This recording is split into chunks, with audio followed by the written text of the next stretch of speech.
반갑습니다. 우리 반갑게 인사 나누겠습니다. 반갑습니다. 네, 반갑습니다. 네. 오늘 이 밤도 하나님의 은혜 가운데 이 복되고 귀한 말씀의 자리에 나오신 우리 귀한 성도님들 한 분 한 분마다 우리 하나님께서 은혜로 충만하게 채워주시기를 간절히 소망합니다.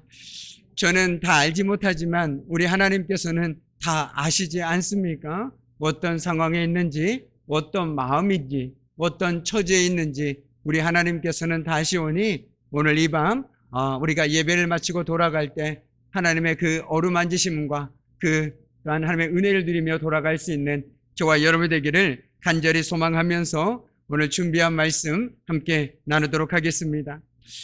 오늘 사사기 9장은 드디어 사사 기드온이 죽은 후의 이야기입니다. 그런데 오늘 말씀을 들어가기에 앞서서 사람이라는 것은 언젠가는 죽기 마련이지요. 이 땅에 영원히 사는 사람은 아무도 없습니다.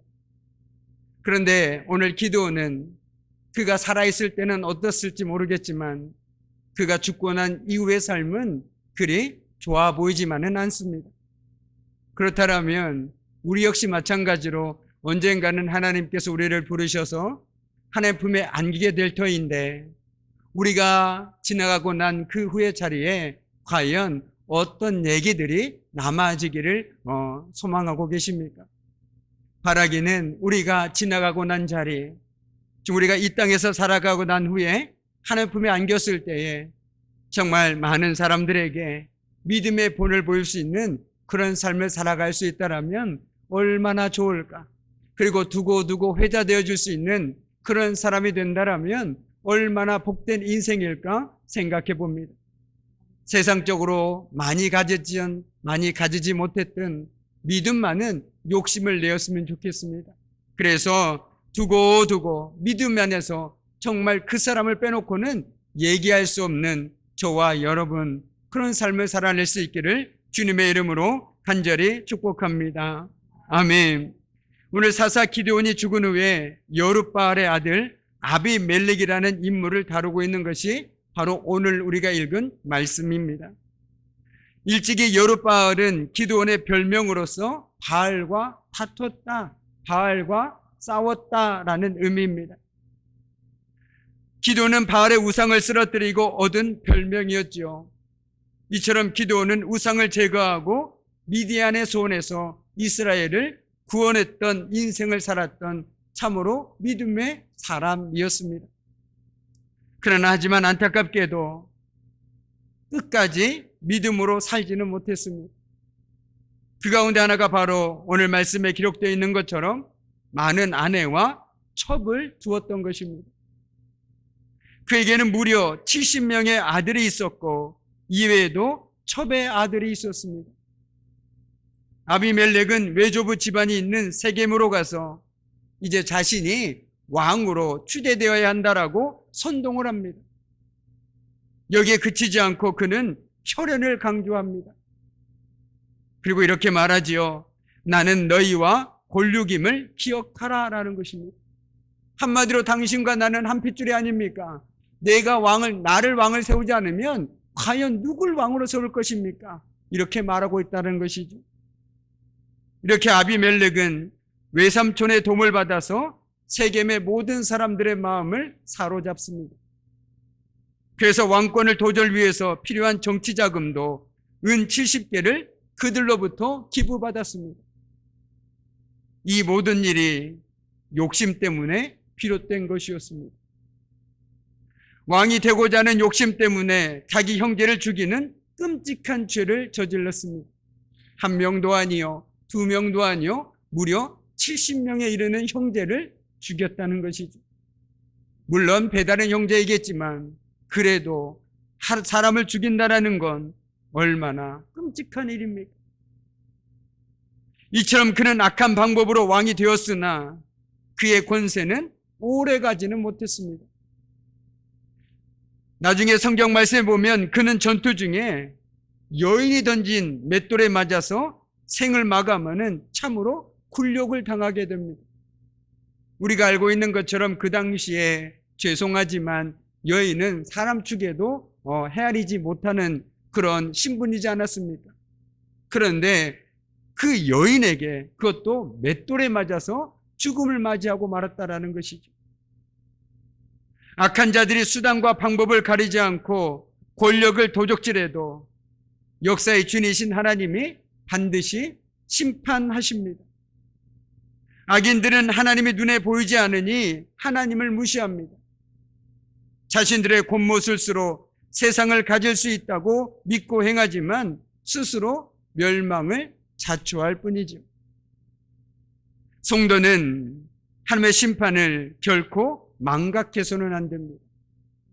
우리가 하나님의 심판을 망각하는 순간 우리 역시 언제나 내 마음대로 살아갈 수 있다는 것이죠. 그래서 우리가 예배 때마다 고백하지 않습니까? 사도신경을 고백하지 않습니까?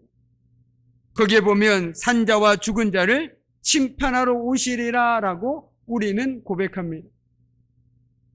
그런데 혹시 그거 아십니까? 사도신경은요, 암송하는 것이 아닙니다. 사도신경은요, 고백하는 것입니다. 그 하나하나 의미를 되새기면서 내 마음을 담아서 고백하는 것이지, 마치 구구단을 외우듯이 쭉 외워버리는 것이 결코 아니라는 것입니다. 그래서 사도신경을 하실 때 한번 그 의미를 하나하나 되새기면서 고백하시면요, 그 의미가 얼마나 깊고 큰지 놀라실 것입니다. 아, 이런 의미가 있었구나. 이 고백의 의미가 있었구나라는 것들을 깨닫게 된다라는 것이죠. 왜 우리가 예배를 드릴 때마다 사도신경으로 먼저 고백합니까?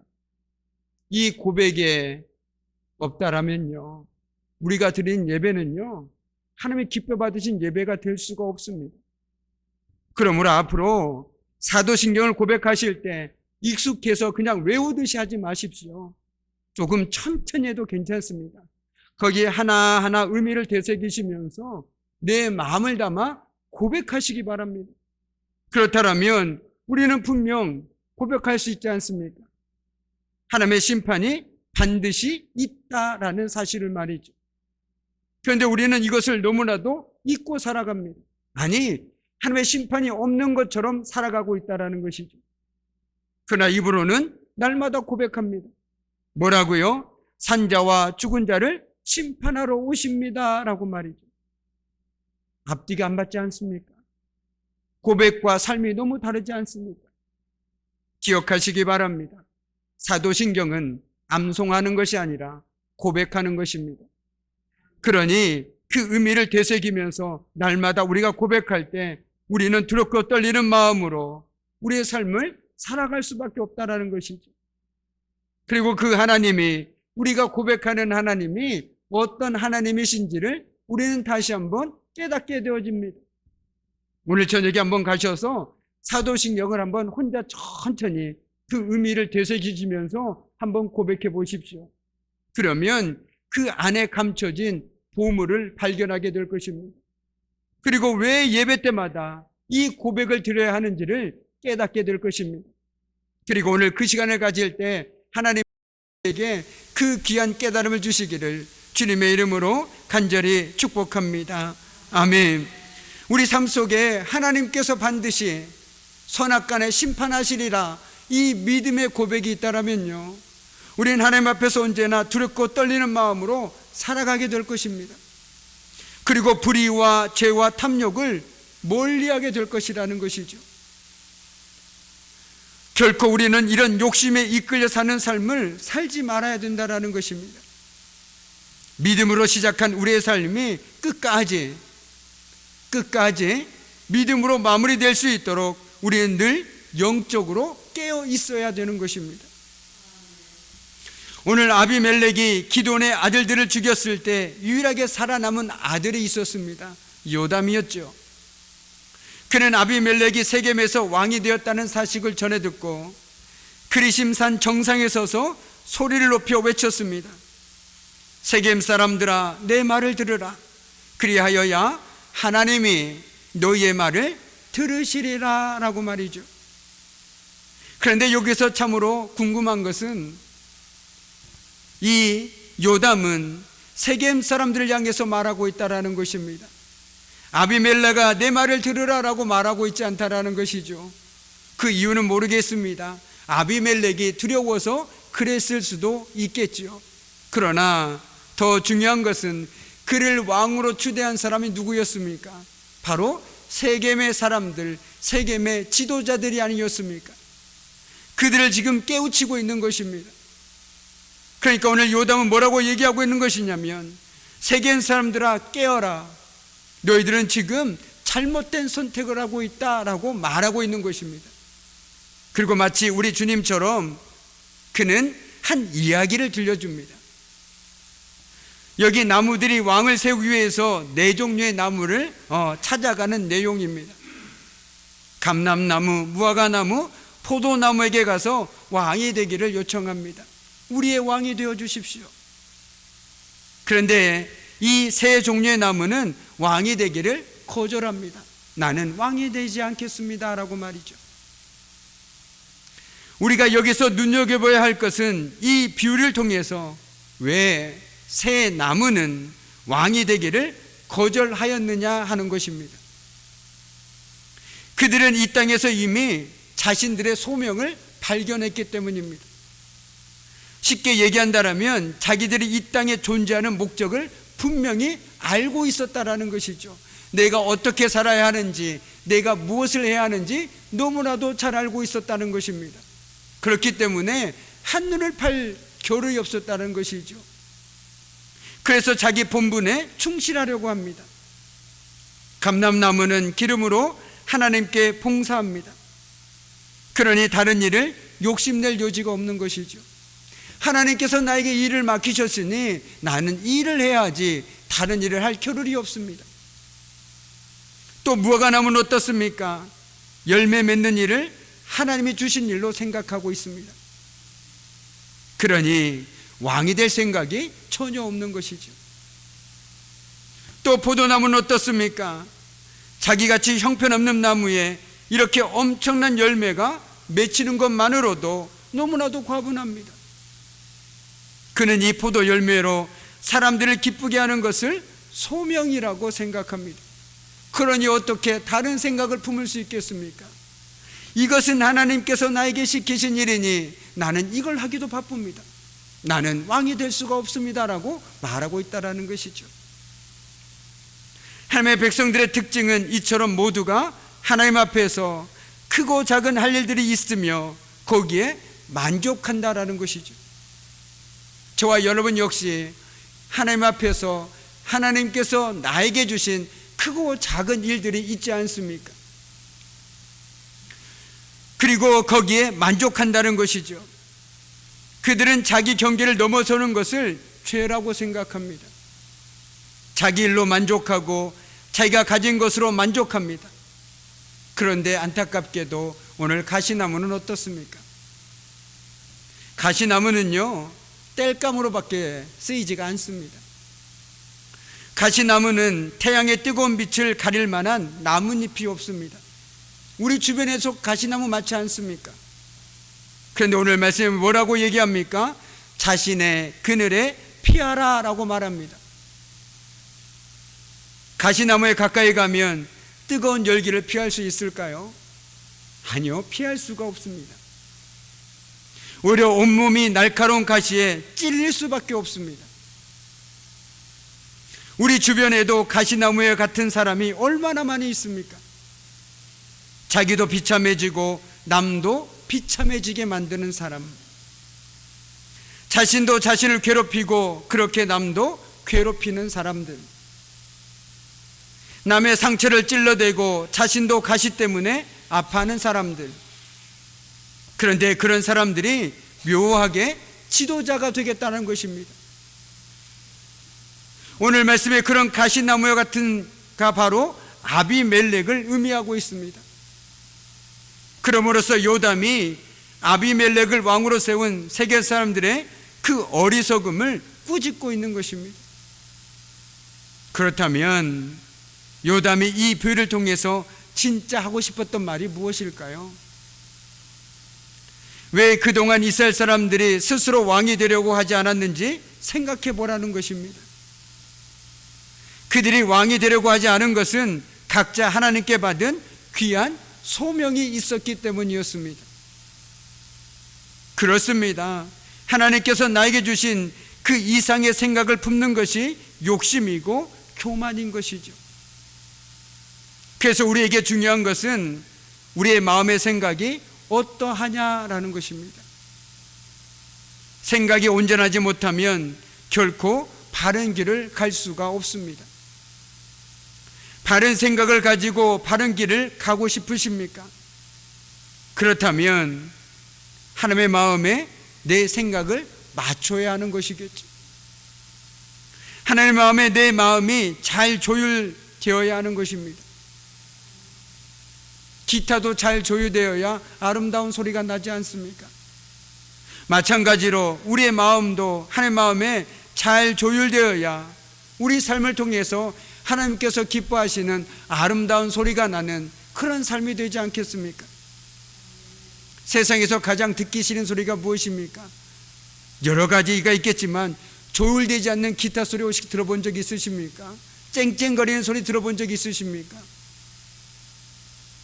그런데 우리 역시 마찬가지로 믿음으로 산다고 얘기하면서 내 마음이 앞설 때 주변에 그렇게 듣기 싫은 소리로 들려질 수가 있다는 것이죠.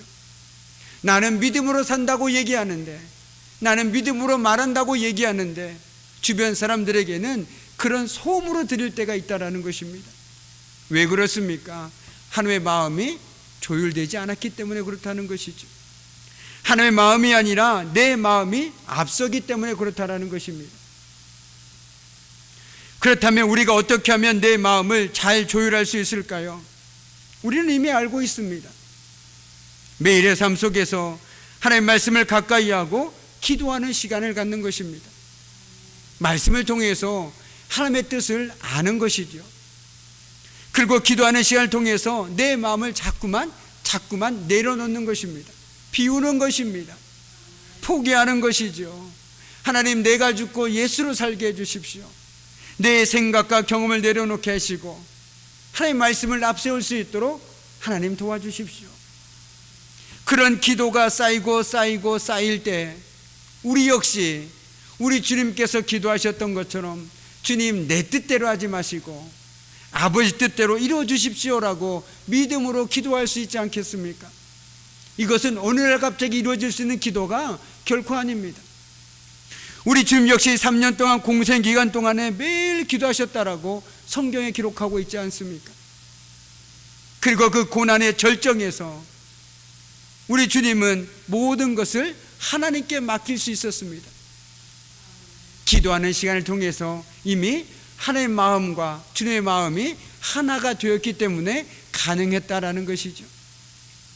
어쩌면 우리가 기도하면서도 여전히 내 마음과 내 생각이 앞설 때가 있을 것입니다. 여전히 조율되지 않는 마음 때문에 내가 하고자 하는 마음이 더 클 수가 있습니다.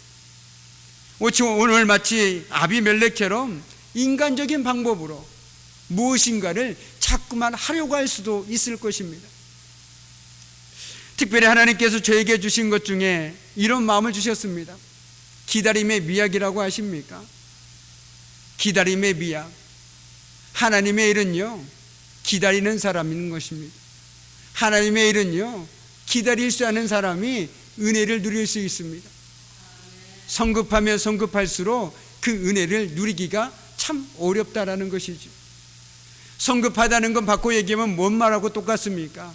내 생각대로, 내 기준대로 내 때에 돼야 된다라는 그 마음이 급할 때 우리가 어떻게 합니까? 빨리빨리 돼야 된다라고 생각하지 않습니까?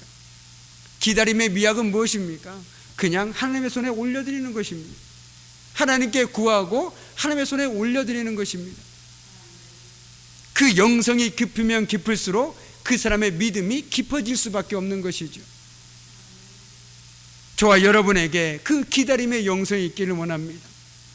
내가 기도할 때 하나님께서 바로 응답해 주시면 그보다 더 큰 은혜도 없겠지만, 설령 내 기도가 더디 응답될지라도 포기하지 않을 수 있는 그 믿음이라는 것은 바로 하나님께서는 반드시 우리의 기도 가운데 응답해 주신다는 확신이 있을 때 우리는 기다릴 수 있습니다. 언제까지건 기다릴 수 있습니다. 그러나 우리가 기다릴 수 없는 이유는 믿음이 그만큼 깊지 못하기 때문에 기다릴 수 없는 것이겠죠. 제가 어렸을 때 어머니께서 일을 하러 가시면 때로는 늦게 오실 때가 있습니다. 제가 생각한 것보다 훨씬 더 늦게 올 때가 있습니다. 초등학교 다닐 때 어머니가 가시면 5시부터 나가서 기다립니다. 그런데 평소엔 5시에서 6시에 오시던 어머니께서 10시 가까이 돼서 오실 때가 있습니다. 그래도 저는 그 자리에서 기다렸습니다. 왜요? 어머니는 반드시 올 거니까. 우리 역시 마찬가지입니다. 하나님께서 내 기도에 응답해 주신다는 믿음과 확신이 있다면 우리는 기다릴 수 있죠. 기도할 수 있죠. 그렇지 않겠습니까? 그러나 나에게 그 믿음이 없다면 기다릴 수 없습니다. 초조합니다. 자꾸만 내 생각대로 하려고 합니다. 내 방법대로 하려고 합니다. 그러나 그러지 마십시오. 그러면 오늘 아비멜렉처럼 오히려 내 생각으로 내 방법대로 하다가 그릇된 길로 갈 수도 있다라는 사실입니다. 오늘 말씀을 통해서 하나님께서 우리에게 들려주시는 것은 너무나도 분명한 것 같습니다. 하나님께서 우리 각자에게 소명이라는 걸 주셨다라는 것이죠. 그런데 오늘 목사님이 저한테 이런 말씀을 하시더라고요. 소명이라는 것은 내 눈에 보이는 것이다 라고 말씀하시더라고요. 그래서 그분이 이런 말씀을 했습니다. 어떤 분은 그분은 어디만 가면 전기가 보인대요. 전기가 잘 돼 있나, 전선은 잘 돼 있나, 불은 잘 들어오나, 그러면 그분의 소명은 그쪽에 관련되어 있다는 것이죠. 그리고 어떤 분은 지나가기만 하면 쓰레기가 보인다는 것입니다. 그러면 멀리서 소명을 찾지 마십시오. 내가 교회에서 하나님께 순종할 수 있는 건 내 눈에 보이는 거, 그거 하나하나 하는 것이 바로 하나님께서 나에게 주신 소명이라는 것입니다. 그것들이 모이고 쌓일 때 그 삶을 통해서 아름다운 향기가 드러나지 않겠습니까? 우린 너무나도 큰 것을 바라지 마십시오. 작은 것이 모여질 때 그 소리가 더 아름다운 법입니다. 오늘 이 밤에 우리 모두에게도 하나님께 주신 소명을 발견하고 무엇보다도 신실함으로 자기 본분에 충실함으로써 하나님의 기뻐하시는 삶을 살아내는 저와 여러분의 삶이 되길 원하고, 그 삶을 통해서 우리 교회가 더욱더 든든히 서가길 원하고, 하나님께 영광 돌리는 우리 귀한 믿음의 권속들의 삶이 되기를 주님의 이름으로 간절히 축복합니다. 아멘. 모든 것들이 내가 지나왔던 모든 시간이 내가 걸어왔던 모든 순간이 당연한 것